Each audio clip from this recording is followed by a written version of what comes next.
বন্ধুরা, কম্পাস ধারাবাহিকে এবার আসতে চলেছে এক বিশাল ধামাকা। যে মোনালিসা অন্ধ সেজে বিহান আর কম্পাসকে আলাদা করতে চেয়েছিল, তার আসল রূপ এবার সবার সামনে। কিন্তু কিভাবে? চলুন দেখে নিই আজকের বিশেষ ভিডিওতে। গল্পের শুরুতেই দেখা যায় বিহান রাগে ফেটে পড়ে অভিজ্ঞান দত্তকে সাফ জানিয়ে দেয়, আপনার নাতনিকে নিয়ে এক্ষুনি এই বাড়ি থেকে বেরিয়ে যান। বিহান বুঝতে পেরেছে মোনালিসা আসলে একটা চক্রান্তকারী, কিন্তু অভিজ্ঞান দত্ত দমার পাত্র নন।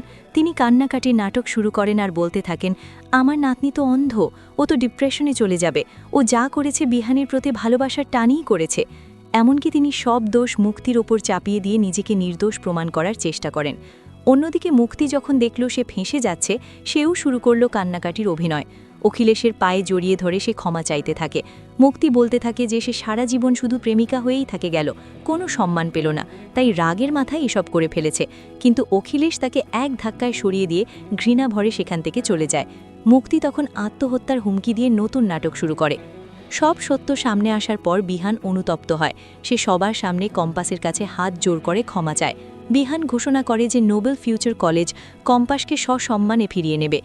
ঋতুজাও কম্পাসকে পুত্রবধূ হিসেবে পেয়ে গর্ববোধ করে এবং মুক্তিকে স্পষ্ট জানিয়ে দেয় যে কম্পাস এই বাড়ির মান সম্মান রক্ষা করেছে। ঋতুজা কড়া ভাষায় অভিজ্ঞান দত্তকে জানিয়ে দেয় যে 4 দিন পর মোনালিসার চোখের ব্যান্ডেজ খোলা হবে, আর সেই দিনই যেন মোনালিসা এই বাড়ি ছেড়ে চলে যায়। এই কথা শুনে মোনালিসা মনে মনে প্রতিশোধের আগুনে জ্বলতে থাকে। গল্পের আসল টুইস্ট আসে যখন রাশ্মিকা আর মেঘমালা মোনালিসার ঘরের জানালার পাশে কিছু বাইরের খাবারের প্যাকেট খুঁজে পায়। তাদের মনে সন্দেহ জাগে, অন্ধ মানুষ জানালার কাছে খাবার পেল কী করে? ঠিক তখনই বুদ্ধিমতী কম্পাস মুচকি হেসে আসল রহস্য ফাঁস করে। কম্পাস জানায় সে আগে থেকেই মোনালিসার ঘরে একটি গোপন ডিভাইস লাগিয়ে রেখেছিল। সেই রেকর্ডিংয়ে স্পষ্টভাবে শোনা যায় মোনালিসা বলছে, আমার চোখে তো কিচ্ছু হয়নি, আমি অন্ধ হওয়ার নাটক করছি শুধু বিহানকে পাওয়ার জন্য। কম্পাস জানায় সে এখনই সব ফাঁস করবে না, বরং মোনালিসাকে দিয়েই নিজের অপরাধ স্বীকার করাবে। তবে লড়াই এখানেই শেষ নয়। মুক্তু এবার সেনাপতির অধিকার কেড়ে নিতে ডিএনএ টেস্টের রিপোর্ট জাল করার পরিকল্পনা করছে। অন্যদিকে রহস্যময় চরিত্র ডিকে হন্যে হয়ে খুঁজছে কম্পাসের মাকে। কম্পাসের মা কোথায় আছে তার লোকেশন ট্র্যাক করার কাজও শুরু হয়ে গেছে।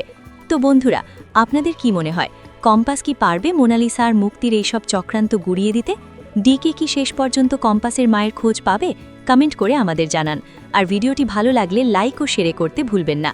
তো বন্ধুরা, এই ছিল আজকের পর্ব। ভালো লেগে থাকলে লাইক কমেন্ট করে জানাতে ভুলো না, আর চ্যানেলটি সাবস্ক্রাইব বা পেজটি ফলো করো নতুন আপডেট পেতে। আগামীকাল দেখা হবে। টাটা।